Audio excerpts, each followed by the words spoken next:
Suspense. Tonight, The Fountain Plays, starring Charles Laughton. Suspense is presented for your enjoyment.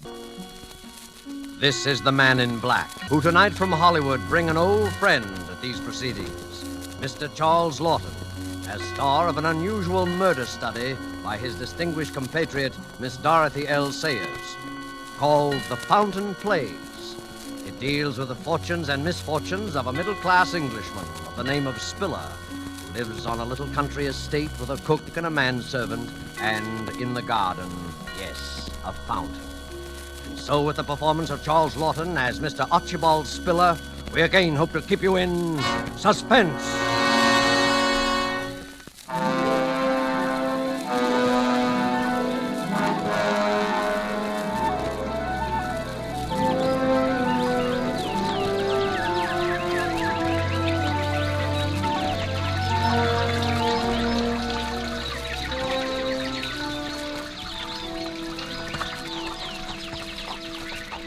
Now then, Mr. Spiller, what about it?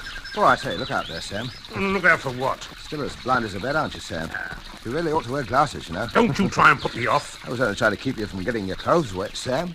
You almost walked right into the spray of the fountain. Well, never you mind what I need glasses, and never mind your blasted fountain neither. I want a straight answer to my question, Mr. Spiller. I've given you an answer, I've told you. You've given me nothing but fluff and bluster. Do I get it all, don't I? That's what I want to know, and if I My dear don't... fella, please. My guests are arriving. I'll talk to you tonight.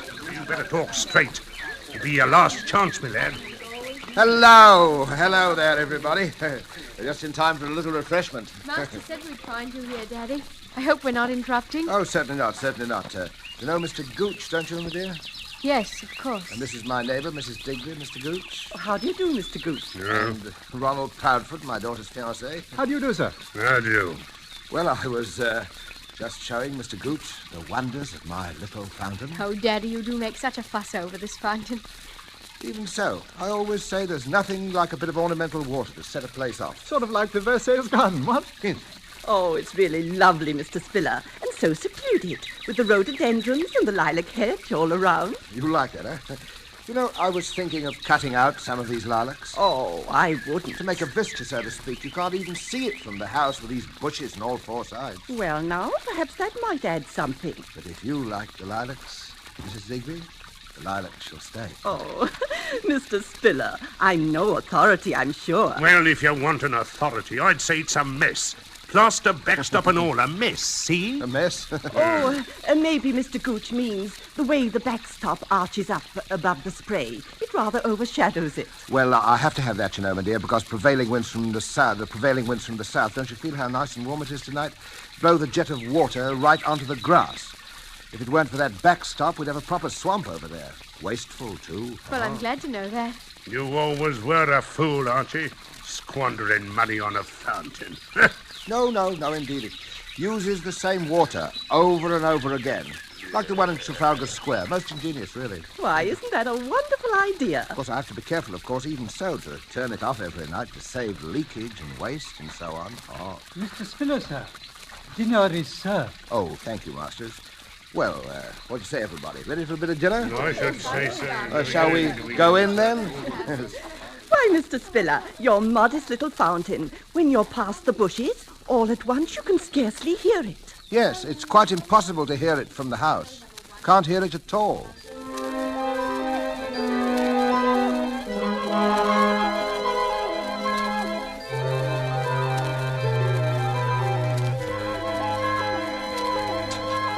And what I says is, you see, you're not Will that be Napoleon all either. then, sir? Yes, thank you, masters. An excellent dinner. My compliments to the cook. Yes, sir. And coffee in the drawing room, masters. Very good, sir. Well, shall we adjourn? Shall we what? Oh, go into the drawing room, you know. Quite a talk, ain't you, Archie? Big change from the old days, adjourn to the drawing room. What would you think, Mr. Spiller, about a rubber or two of bridge? It's an excellent suggestion, Mrs. Digby. Excellent. Good thing I don't play, ain't it, Archie? See, I'm counted out before the start. Oh, Mr. Gooch, I'm so sorry. Do take my place. I'm really very tired. No, thanks. We don't play bridge where I come from, and neither did Archie. Although I see he picked it up quick enough once he... Yes. It's never too late to learn, you know. No, mind you don't play too long. But I want to talk to you before this night's over, my lad. Yes, of course, Sam. Yes. I'll be waiting for you up at your precious fountain, absorbing the beauties of your precious moonlight. And I don't want to wait too long, see? Right you are, old boy. Yeah. Where's the fellow masters? Was there something you wished, sir? Yes. Give me a handful of those Coronas. Only the best for your old pals, eh, Archie? Yes, of course. Yes, of course. See you later, folks. Maybe. Well, Mrs. Digby, shall it be you and me against the youngsters? Daddy, Yes, dear. will you tell me why you put up with that man? Gooch? Oh, no. He's not a bad sort, really. He is a bad sort. He's a rude, unpleasant, terrible man. Well, he's an old friend, you know. Not much a chap can do. Oh, Daddy, you're so soft-hearted. But if you can't do anything, I can. No, please, dear. He'll be gone in a day or two. And high time. What does he mean talking to you that way in your own home? Shall we cut the deal? Yes. Shall I? Well, I don't care. You shan't put me off. This is the last time that man's going to come into this house. I wish it were. Boorish, nasty. I just can't stand him, Daddy. Come now, dear. He's not as unpleasant as all that. What? The only time he'll ever be pleasant is in his grave, that's what. Oh, dear. What an awful thing to say. What a perfectly dreadful thing to say.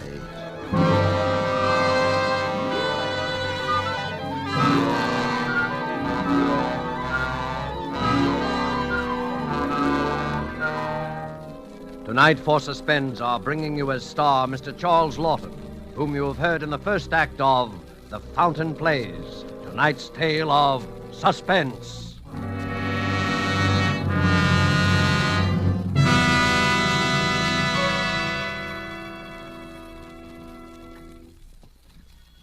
And now it is with pleasure that we bring back to our sound stage Charles Laughton as Mr. Archibald Spiller in The Fountain Plays, a tale well calculated to keep you in suspense.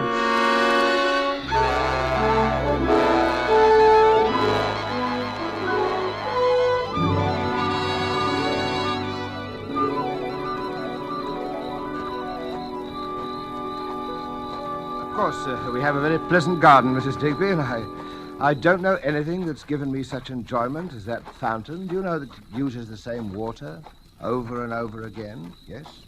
It shows you, doesn't it, Mrs. Digby? The simpler pleasures are best. Oh, that's so true. Oh, well, here we are. It's been such a lovely evening, Mr. Spiller. Ah, yes. And it was so nice of you to walk me home. Oh, it's my pleasure, I assure you, Mrs. Digby. You know, I've been thinking. I'm very lucky to have found a neighbor like you at my time of life. I mean, Maybe it's not luck at all. it's fate, you mean? Mrs. Digby, may I call you Rosalind? Oh, of course. And you call me Archibald? Silly name, only one I've got, though. Why, I think it's a very nice name. Do you? Well, you know, I've been thinking that it was true what I said tonight, that the place will be needing a new hostess soon. Oh, with Betty getting married, you mean? Oh, you must be very happy for her. I am, but what I mean is that, well, we're both alone in the world now. Yes. And, Rosalind, there's something I want to talk to you about soon. I can't just now. There are arrangements I have to make, but I want to talk to you very seriously. Well, I'll always be here, you know. But it's late now. Yes, it is, yes. Well, good night, Rosalind. It has been a lovely evening. Good night. Good night, Archibald.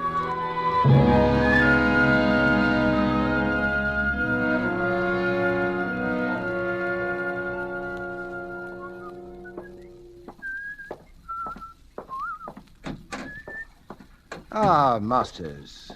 Where is everybody? Mr. Ronald left 5 or 10 minutes ago, sir. And Miss Elizabeth has retired. Oh, well. Is Mr. Gooch still in the garden? I couldn't say, sir. Shall I go and see? No, never mind. You can cut along to bed now. I'll lock up. Very good, sir. Oh, by the way, is the fountain turned off? Yes, sir.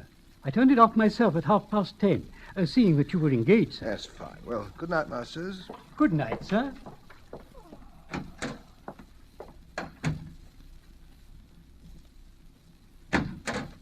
Oh, confound it. Oh, hello there. I was just coming out to look for you. Hello. Have a nice evening.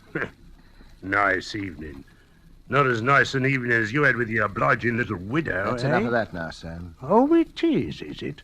That's enough, is it? That's a good one. Who do you think I am, talking to me like that? One of your ruddy servants? Well, I'm not. I'm the boss here. Get that in your head. I'm the boss, and you know it. All right, Sam, but let's buzz off to bed now. We'll talk it all over in the morning. No. We're talking about it right now, Mr. Spiller. I'm short of cash. It's high time you kicked in with some more. Look here, Sam. I pay you your allowance as we agreed, and you stay here whenever you like, but that is all. Oh, it is it? Getting pretty high and mighty, aren't you, number 41632? Sam, quiet, for heaven's sake.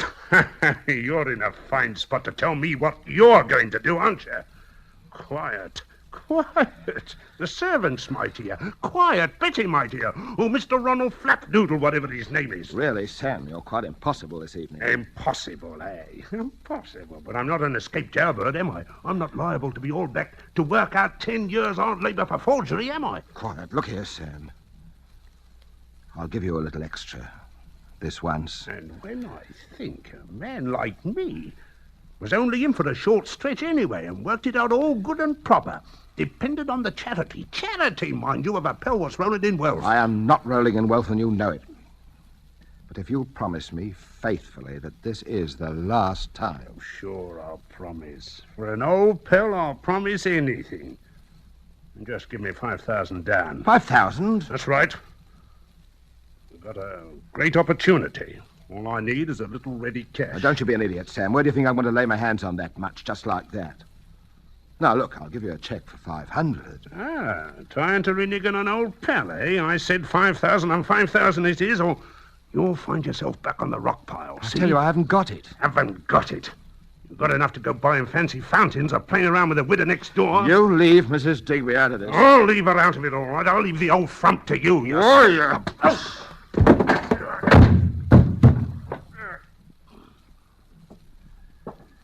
Sorry I had to do that. I told you that was enough of that, and I meant it. Now pull yourself together and go to bed. I'll talk to you in the morning. Do you hear me? Sam? Sam? Come on, I didn't hit you that hard. Get up on your feet now. Sam? Sam?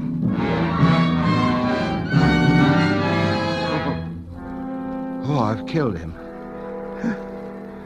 What was that? Oh, it's just the old clock. Hey? 11 o'clock. 7 hours. 8 hours, perhaps, until they find him. Of course, he hit his head when he fell, but the police won't care about that, and they'll take fingerprints, and they'll find out I was number 41632. No. What you need is an alibi. If I could confuse him. An alibi. An alibi, that's it. Make it seem he was alive when he was already dead.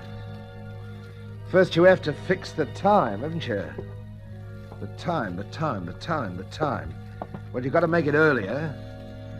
Say 10:30 while everybody was playing bridge. If he could have died sometime before that, but how do I prove it? What happened at 10:30? What happened at 10:30? What happened at 10:30? Oh, yes. The fountain. Masters and the fountain. That's right, the fountain, yeah. The fountain. Now I know what to do. Go out into the garden. Turn on the fountain. Then go down the garden path and call him. Call him by his name. Sam! Sam! Gooch! Gooch! I think that'll do for that. I'll go back to the house. Say I looked for him and I didn't find him, that it was dark, the moon had gone down. Yes, but now, how do I move him? How do I... That's right, the wheelchair. A wheelchair. It used to be Mrs. Spiller's. I remember how she... It's not time to think of her now. Better try and lift him into it. Would ever have thought that old Sam was as heavy as this? Now, out of the other door, but quietly this time. Wish the wheelchair wouldn't make so much noise. Down the back path. A careful boy, hold on to yourself. Feel like running. Feel as though every window in the house were filled with faces watching. Well, here we are. I've got to lift him up again. Yeah. Lay him down on the edge of the fountain. Put one hand in the water. Put the bruise on his head right up against the stone corner of the basin, a bit to the right. That's better. He was half blind anyway, and he fell. And now it's done. What's that? He's alive. Gooch is alive. After all that trouble, after committing practically the perfect crime, and he's alive. It's all right. It's all right. Sam? Sam? Wait a minute. Bring him to life again. More blackmail for the rest of your life. What about Mrs. Digby? Nice, plump, comfortable Mrs. Digby. Rosalind. What about Betty? She at least deserves something. No, it's better than murder. All right, murder it's going to be. He's dead already as far as the rest of the world is concerned. Now, come here. Now or never. His face is right by the water's edge. Push him under. Now.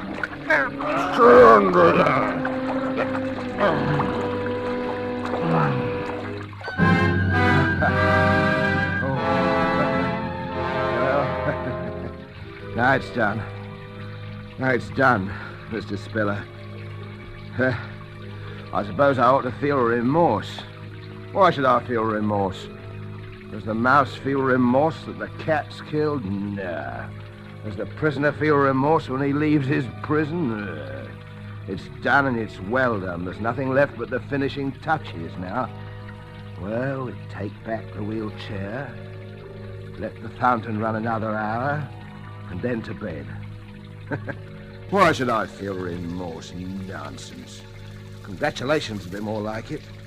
Yes, that's right. Congratulations, old man. Doesn't it turn cold? Ooh.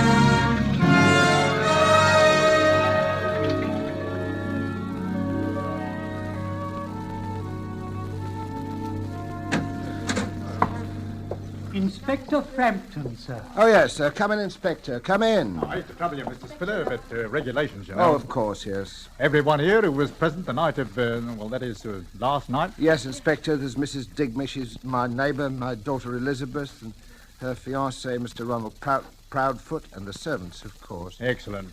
Well, now, if you'll all bear with me, I have to ask you a few questions, you know. Now, there was a blow on the head. Oh? As I understand it, the deceased was last seen alive at about 8:30, just after dinner. Let me see, you were the last to see him, eh, my man? Yes, sir. I believe so, sir. You showed him the way to the fountain in the garden, eh? At his request, yes, sir. I believe the deceased gentleman's eyesight was rather bad. Yes, terribly bad, terribly bad. And that was the last time he was seen alive by any of you, eh? Yes, that's right, Inspector. The four of you then played cards, I believe. Until what time? Until about 10:30. And no one left the room during those 2 hours? Then, Mr. Spiller, you accompanied Mrs. Digby to her own. That's correct, Mrs. Digby? Yes, Inspector. Now, when you returned, you were met in the hall by Masters. What time was that, Masters? About 10:45, sir. And Mr. Spiller at that time inquired after Mr. Gooch? Yes, sir. He asked if I'd seen him. And as I'd not, he suggested I might retire, but he himself would lock up the house. The others had left, eh? Yes, sir. That is to say, Mr. Ronald had left. I heard him drive off in his car, and Miss Elizabeth had retired. Then you were alone in the downstairs part of the house. Is that so, Mr. Spiller? Yes. Will you tell me, please, what you did then? Well, I'd promised the poor fellow I'd have a talk with him later in the evening, so I went to look for him. I went down to the end of the garden by the fountain. But you didn't go through the lilac hedge to the fountain? No, I didn't. It was dark by then. I couldn't see. I called Gooch several times. Did anyone hear Mr. Spiller call? I did, sir. I was half asleep, you might say, but I did hear Mr. Spiller call out. And then what did you do, Mr. Spiller? I came back into the house, Inspector, and I sat up in the library and read for a while, and about 1 o'clock I went to bed. Now, this is very important. Who turned off the fountain? I did, sir. At what time, Masters? At 10:30, sir. You're quite sure of that, eh? Yes, sir. It's the usual time. I see. And no one would have turned it on again, of course? I can't think why, sir. I see. Well, I think that makes everything very clear, Mr. Spiller. When the body was found, it was still wet from the spray of the fountain. Therefore, death must have occurred some time before the fountain was turned off at 10:30. Yes. And as all of you here were occupied up until then, from the time the deceased was last seen alive... Oh, of course, it is an accident. I said it was from the beginning. Well, it might have been either, you know. There had been a blow and there was water in the lungs, but the man apparently fell, missed his footing due to his poor eyesight and struck his head, falling into the water from which he was unable to rescue himself. Well, it does seem the obvious conclusion, doesn't it? My. Poor fellow, dear me. Well, thanks, everyone. I don't think we'll have to trouble you again, Mr. Spiller. I hope not. Thank you, Inspector.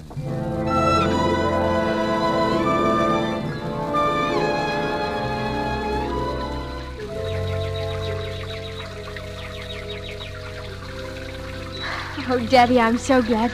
I was afraid for a while. Nothing to be afraid of, dear, you know. Poor old Gooch just lost his footing and fell, that's all. I know. I was afraid of him. Afraid of him? I know it was silly, but he was so strange. I thought he had some sort of hold over you. Nonsense, darling. He's just an old friend, and I'm a sentimental old fool, and... You're an old dear. But I got to run now. Off with Ronald? Yes. Daddy, are you going to be awfully lonely when I've gone? You know I'll miss you. Maybe Mrs. Digby? Now, my girl. She's such a darling, Daddy. She is rather nice, isn't she? In fact, I thought I might pop over to see her this afternoon, as long as you're going to be out. Daddy, I knew it. I won't keep you another second. Ask her over to dinner. Perhaps I shall. You be on time, though. I will. Goodbye, Daddy. Beg pardon, sir. Oh, Masters, yes? It's convenient to you, sir. I should like to have my bedroom changed. I should like to sleep indoors, in the main house. Oh, why is that, Masters? I'm a very light sleeper, sir, and noises keep me awake. Noises, Masters? The weather vane, sir, above the garage.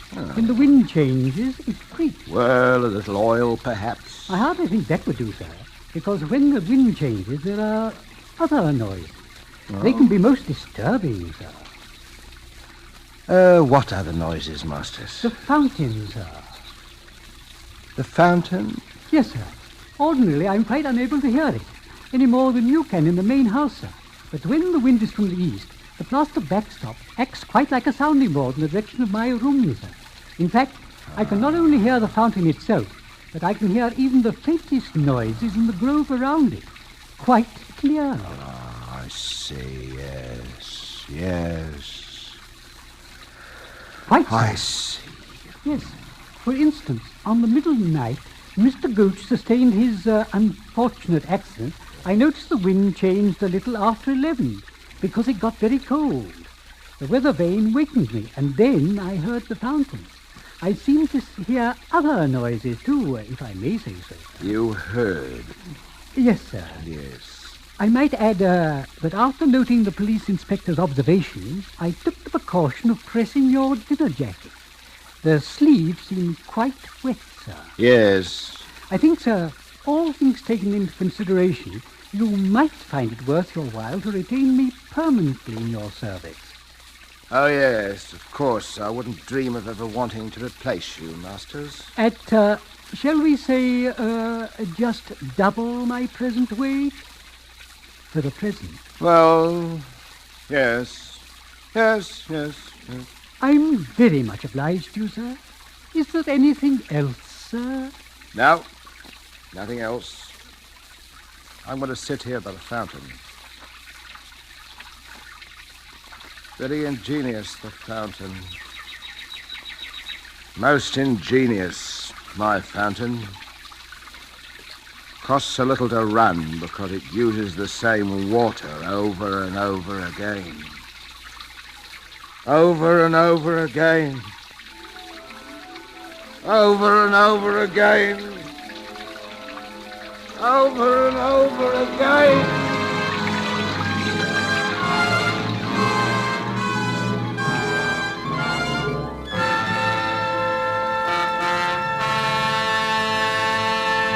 And so closes The Fountain Plays, starring Charles Laughton, tonight's study in Suspense. Suspense is produced and directed by William Spear. This is CBS, the Columbia Broadcasting System.